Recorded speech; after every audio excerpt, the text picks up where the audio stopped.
পাম্পের পিছনে যে সমাজ বিরোধী নিয়ে বসা হচ্ছে, হয় এগুলো বন্ধ হবে, না হলে তৃণমূল কংগ্রেসের কর্মীরা কিন্তু বসে থাকবে না। এর যোগ্য জবাব সুদে আসলে কড়াই গন্ডায় দেবে। এটা আমি অনুরোধ করছি যে আপনারা বিষয়টা দেখুন। আমরা নতুন করে আমরা ভাঙড় বিধানসভাতে একজন মায়ের ঘর খালি হতে দিতে পারি না। আমরা নতুন করে কোন সন্তানকে আমরা পিতৃহারা হতে দিতে চাই না। আমরা নতুন করে ভাঙড়ে রক্তে ঝোলাতে চাই না। কিন্তু আজকের কিছু সমাজ বিরোধী পিছন রাতের অন্ধকারে বসে বিভিন্ন ধরনের চক্রান্ত করছে, আমাদের খবর আছে। আর এই সমাজ বিরোধীদের যিনি নেতা, তার একজন ঘনিষ্ঠ লোক আছে, তার কাছে বেশ কিছু আগ্নেয়াস্ত্র আছে, তারও খবর আছে।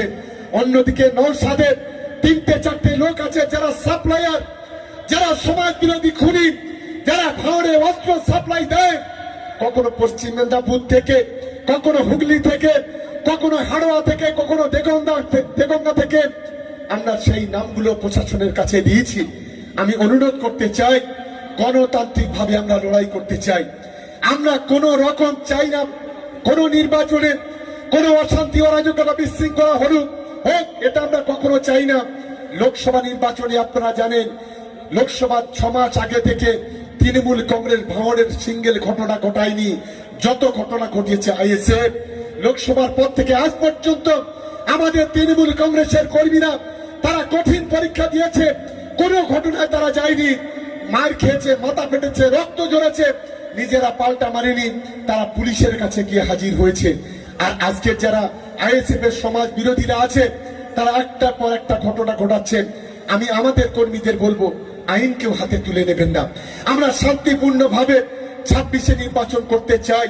আমার রাজনৈতিক অঙ্ক যদি ভুল না হয়, ছোটবেলা থেকে যদি রাজনীতি যদি করে থাকি, আমি আজকের আপনাদের সম্মুখে কথা দিচ্ছি, আইএসএফ, বিজেপি, সিপিএম কেন, যতগুলো আছে সব যদি ব্যয়ের মতো চাপটাচাপটি কড়াকড়ি করে, তারপরেও ভাঙড় 1 লক্ষ ভোটে জিতবে, একেবারে ক্ষমতা এদের নেই।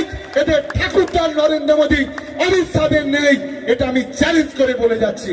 আর বুকের পাটা থাকে, আরে 4 পয়সার নওশাদ, ও এখানে দালালি তো আমরা খেলনা বলে মনে করি। ওটা একটা 4 পয়সার ফেলুদা। যদি হিম্মত থাকে, নওশাদদের বলবো, শুভেন্দুকে বলবো, নরেন্দ্র মোদী কিংবা অমিত শাহকে একবার ভাঙড়ে জিতে এসে এখানে দাঁড়িয়ে দেখাও, লেজে গোপরে করে ছেড়ে দেবো। এটাই চ্যালেঞ্জ করে আজকের ভাঙড়ের মাটি থেকে বলছি, চ্যালেঞ্জ করে বলে দিচ্ছি। আজকের এসব খুচরো 4 পয়সার নেতা বলে মুখ্যমন্ত্রীর বিরুদ্ধে দাঁড়াবো, ওরে বাপরে বাপ। হাতি ঘোড়া গেল রসাতল, মশামাঝি বলে কতজন। আমি সেই বলেছিলাম না যে পুজোরও চিত হয়ে শোয়ার ইচ্ছা হয়। আমরা দেখলাম লোকসভা নির্বাচন আগে ঠিক একইভাবে ডায়মন্ড হারবারে বললাম আমি অভিষেক বন্দ্যোপাধ্যায়ের বিরুদ্ধে দাঁড়াবো। আমরা বললাম ঠিক আছে, আমরাও বাইর দিয়ে বললাম যে ওর মুখে চুনকালি মাখিয়ে পাঠাবো সাতগাছিয়া থেকে, ডায়মন্ড হারবার থেকে। ও মা, ভোটের 3 দিন আগে, 7 দিন 10 দিন আগে আমরা দেখলাম কুকুরের মতো লেজ গুটিয়ে পালিয়ে গেল। আবার বলছে ভাঙড়ে, বলছে মমতা বন্দ্যোপাধ্যায়ের বিরুদ্ধে দাঁড়াবে। 4 পয়সার নওশাদ। আমি বলি আরে মমতা বন্দ্যোপাধ্যায় তো মহাসমুদ্র, সমুদ্রে যেতে গেলে ছোট খাড়িগুলো পার হতে হয়, ছোট ছোট ক্যানেল পার হতে হয়, তারপরে সমুদ্রে যেতে হয়। আর ছোট ছোট খাড়ি কারা? আমার সামনে আর পিছনে যারা বসে আছে তারা। আগে এদের টপকাতে হবে, তারপরে মমতা বন্দ্যোপাধ্যায়ের কাছে যাওয়ার স্বপ্ন দেখতে হবে। নওশাদ, অনেক ধোকা দিয়েছো 24 সালে, ধোকা দিয়ে ভাঙড়ে ভোটে জিতেছো, অনেক মিথ্যা কথা বলেছো। আমি এসেছি দেউলি থেকে, জীবনতলা সম্রাট মোবাইল থেকে।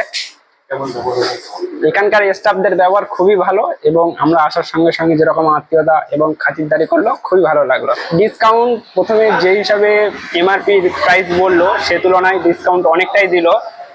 তো আমরা খুবই আনন্দিত হলাম এবং এখানে মালও প্রচন্ড রয়েছে।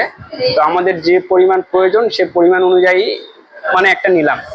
ডিসকাউন্ট মানে আমি টোটাল 4টে দেখলাম। 4টে দেখার মধ্যে তো প্রথম যেরকম এমআরপি প্রাইস বললো, তাছাড়া অনেক ডিসকাউন্ট দিচ্ছে, যেটা খুবই একটা মানে আনন্দময় জিনিস।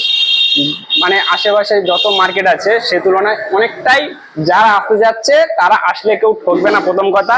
আর দ্বিতীয় কথা হচ্ছে যে এখান থেকে মানে যে পরিমাণ প্রোডাক্ট রয়েছে, যে একের পর এক কোম্পানি রয়েছে, বস আছে, ওয়ারপুল আছে, আরো যেসব ফ্রিজের কোম্পানি আছে, মানে আপনাদের আসলে পছন্দ হবেই হবে, এরকম একটা ব্যাপার।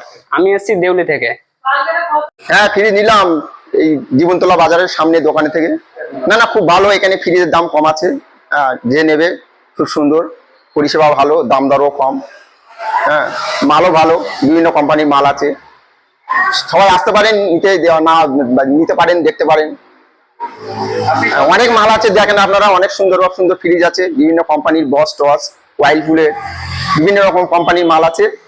সবাই আসবেন দেখবেন, আর মাল অনেক আছে, শুধু এখানে নয় আরো গোডাউনে অনেক মাল আছে। আপনি নিলেন যে ফ্রিজটা কত টাকা পড়লো? মালটা নিয়েছি 22,800 টাকা দাম, কিন্তু মালটা ওরা কম নিয়েছে 20,800 টাকা, 2,000 টাকা সেভ করে আমার মালটা দিয়েছে। হ্যাঁ খুব ভালো এরা, না না খুব সুন্দর এনারা, গাড়ি টাড়ি সব সুন্দর, ডেকে টেকে সব সুন্দর করে দিয়েছে এনারা। হ্যাঁ আসেন, ব্যবহারও ভালো সুন্দর, ঠিক আছে আপনারা আসবেন। আমি এসছি শাকশহর দালাপুর গ্রাম থেকে, চকবিকা। আপনার তো ওখানে প্রচুর দোকান রয়েছে। হ্যাঁ ওদিকে আছে, কিন্তু ওখানে খোসলা আছে ঘটকপুরের কাছাকাছি, যে আরো চন্দনশাল বাজারে বিভিন্ন রকম দোকান আছে, কিন্তু ওখানে ছেড়ে আমি এখানে শুনলাম এখানে অনেক কিছু কম আছে, ওই জন্য এখান থেকে নিলাম। আপনারা আসবেন, দেখবেন, কিনবেন, ঠিক আছে।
আপনার ব্যবসাকে কোটি কোটি মানুষের কাছে পৌঁছে দিতে নামমাত্র খরচে বিজ্ঞাপন দিন আমাদের চ্যানেলে বিজ্ঞাপন দিতে আজই যোগাযোগ করুন 8101083012 এই নম্বরে, অথবা মেল করুন justicevoice702@gmail.com এই মেল আইডিতে, অথবা হোয়াটসঅ্যাপ করতে পারেন 8478874243 এই নম্বরে।